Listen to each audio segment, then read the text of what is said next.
buveur très illustre, et vous, vérolé très précieux, c'est à vous que je dédie la vie très horrifique du grand Gargantua, père de Pantagruel. Lisez attentivement. Il vous faut rompre l'os et sucer la substantifique moelle.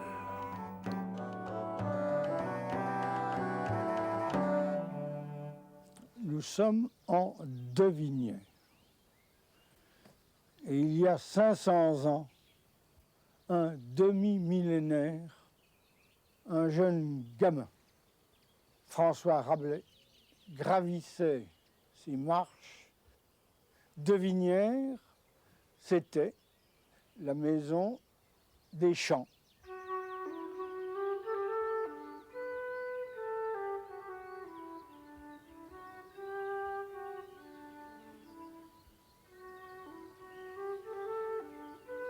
Ce paysage, vous l'avez là.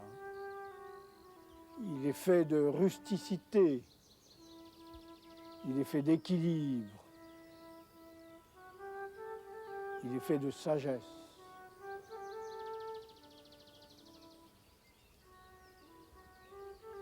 Mais ce paysage, c'est la première source de notre écrivain, et on peut dire que depuis cette demeure si fine et si modeste, Rabelais a eu les ailes plus grandes que le nid. Il a su sublimer ce paysage et cette maison pour en faire son œuvre universelle.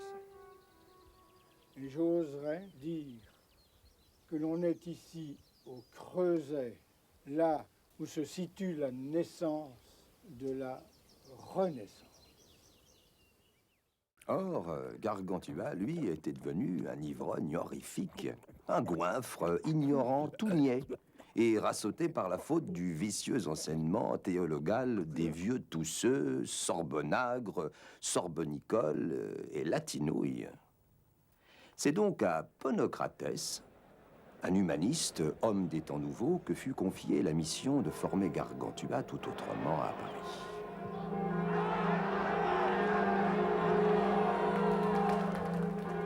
Gargantua ne perdait pas un moment de la journée, même quand il se purgeait de ses excréments naturels. Et il passait tout son temps à lire les anciens, à étudier et à réfléchir dans tous les domaines de la connaissance. Ensuite, il s'exerçait le corps aussi lestement qu'il l'avait fait auparavant de l'esprit.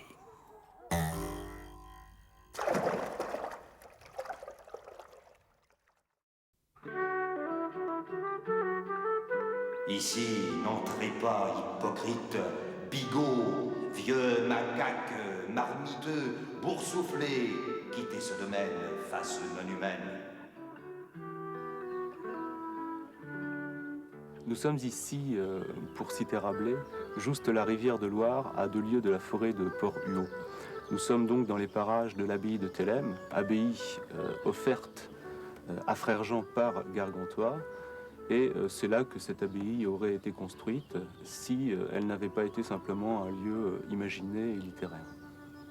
L'inscription « fait ce que voudra » ne désigne pas du tout la liberté absolue de faire ce qu'on veut et de faire n'importe quoi.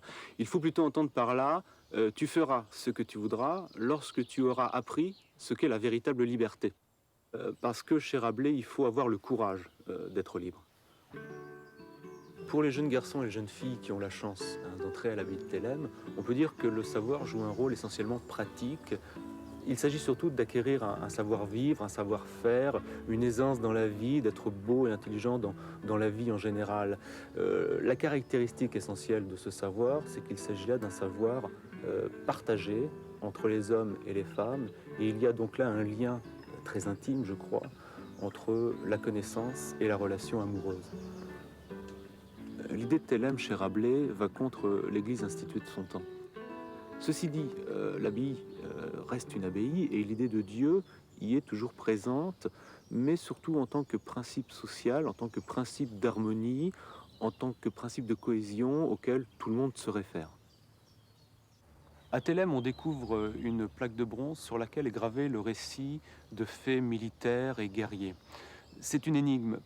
L'explication est au fond très simple, c'est que les jeunes télémites ont besoin de savoir ce qu'est la guerre de façon théorique. N'oublions pas que nous sortons à peine des guerres picrocolines et que pour garder la paix, il faut reconnaître l'ennemi, reconnaître la guerre, afin tout simplement de s'en sauvegarder.